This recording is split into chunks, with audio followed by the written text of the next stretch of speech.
So let's check my social media and see what wait, what's this?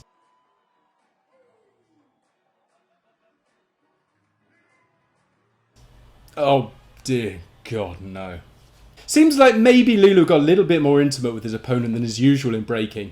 Yep, Lilou just changed Tight Eyez' name to Wide Open in Terror Eyes as he introduced him to his Lilou soldier. See what I did there? So what the hell is going on here? One theory is that it is revenge for Junior. And another is that, well, Lilou's kind of, a dick even at the best of times. So this isn't exactly out of character for him. So while there is evidence for both theories, and shout out Lilou, you're great mate, we love what you do, but you are one strange person. There is certainly evidence for the revenge theories. Just last year we were reporting on Tight Eyez kicking Junior in the battle. Despite Junior, not really having any legs. Tight Eyez remained unsympathetic, releasing an infamous interview where he said that the kick was justified because Junior was... This is a Crump event. Crump event. Crump has certain rules. Crump is a different style versus a b-boy. This is not his style. This is not his atmosphere.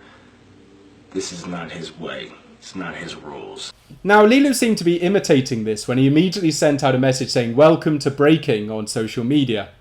Enjoying the heat on him, Lilou also wrote that when breaking meets crumping, it's always electric, hinting back to the previous battle. The move seems to have divided people, with big names like Nasty Ray and Bboy Reveal taking Lilou's side, whereas Bboy Moi came down on the other side. To be honest, this is the second time in a couple of weeks that we've had to comment on something like this, as Green Tech getting man-slapped by Larry from Lay's Twins was our previous B-Boy news.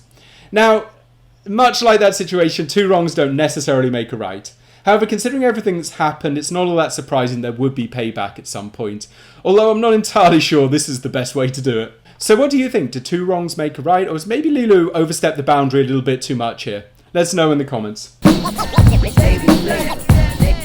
For any fan of breaking, the Red Bull BC1 Japan qualifiers were brutal to watch. Genrock, one of our favourites, out. Shigekicks, the little homie, out. Instead, the event was won by the more experienced breakers, Nori for the men's and of course bgirl Ayumi for the ladies. Considering the judges, this was a great event for guys like me who really like the freestyle side of breaking. Unfortunately, this meant some of our favourites losing out early on by playing it too safe, a noticeable one being Kanter crashing out to OK Joe. We were watching live and we actually scored that one to Kanter, but OK's flow and freestyling would be of course what would win the judges. Otherwise, for the most part, we actually agreed with the judges on this one. And that includes the final. Yeah, Shigekicks is the homie, but Unfortunately, Shigekicks maybe played it a little bit too safe on this one. There wasn't really any surprises. We've pretty much seen all of the stuff that Shigekicks came with. Now, a few things to notice about Nori's performance was look how nicely he hits the one count here.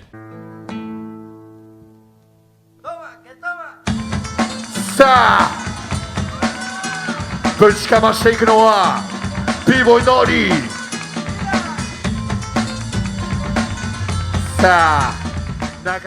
That's really class, and it's the kind of small differences that actually make all the difference when you're judging. On the other hand, Shigekicks stuck a little bit too much to his plan, not really adapting to what was going on enough. So yeah, we gave it to Nori, but if Shigekicks can incorporate some of Nori's approach into his own style, then next year it's his. Of course, the wildcard is still to be announced, and both Shigekicks and Genrock should have a chance, as both were crazy here. I actually talked to Shigekicks a few days ago, and even he agreed with the decision, so certainly Foundation had an amazing event with the top 8 consisting of almost half of their crew.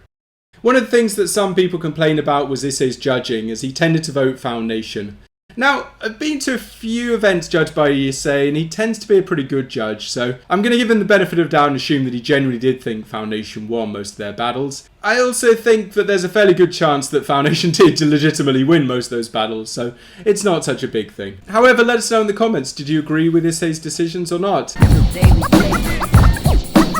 And the news arrived this morning that Kazuki Rock, the Body Carnival legend B-Boy, will actually be representing at Red Bull BC1 for the second time this time. And for fans of Kazuki Rock like myself, that's absolutely amazing. We've made countless videos about Kazuki Rock and we're a huge fan of his. So come on Kazuki Rock, you got this one, son. Kazuki Rock for the more modern style of B-Boying and Nori for the more traditional side of Japanese B-Boying makes a great combination.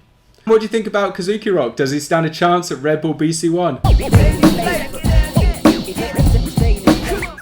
Now, we just got back from the Battle of the Year B-Girl battles, and as you know, the qualifiers this year was split so that the crew battle and the B-Girl battle happened separately. Apologies first to Eric and Eureka for not being able to upload their battle uncut. Unfortunately, YouTube has started blocking the It Takes Time sample. You know, one of the major samples that appears in like 500 million battles. So unfortunately, a lot of you got a half-assed version with either that song cancelled or ads all over it, so we're sorry about that. Couldn't be helped. For those that couldn't see the video, we've got the video going on in the background here, so enjoy. Anyway, with a lot of famous names like Ami, Ayane, Ayumi out of the competition, it was time for a new champ. And this time, the Queen of Queens stepped up. Speaking of someone who was actually there, Eri won this on tactics and freestyling. I actually thought Eureka had the better potential to win that battle. However, she used her tactics a little bit strangely, and I think that's why Eri ultimately won. One thing that Eureka and a lot of younger dancers have a bad habit of doing is really using up all their energy in their opening couple of rounds and then running out of energy for that third round. 3 rounds back to back, especially against someone who doesn't have long sets, it was always going to be tough. And I think Eureka just put way too much in the early rounds and ran out of steam at the end. She was also trying to do a set, but when your energy's down, it's really hard to execute those fine movements in a set. She probably would have been a bit better off with a bit of more freestyle, but that's something that only comes with experience, and it's easy to say as a spectator when I'm not actually in the battle myself. However, Eri was consistently very, very good, so good luck in the final, Eri. We're all rooting for you. And final word, thanks for everyone for supporting. With YouTube getting really strict on music claims, it's becoming harder and harder for smaller channels like us to survive. So for all the people commenting, liking, subscribing, it's all appreciated because it really does make a big difference to our smaller channels. So this is Flow Angel saying thanks to all of you, one love and signing out. Peace.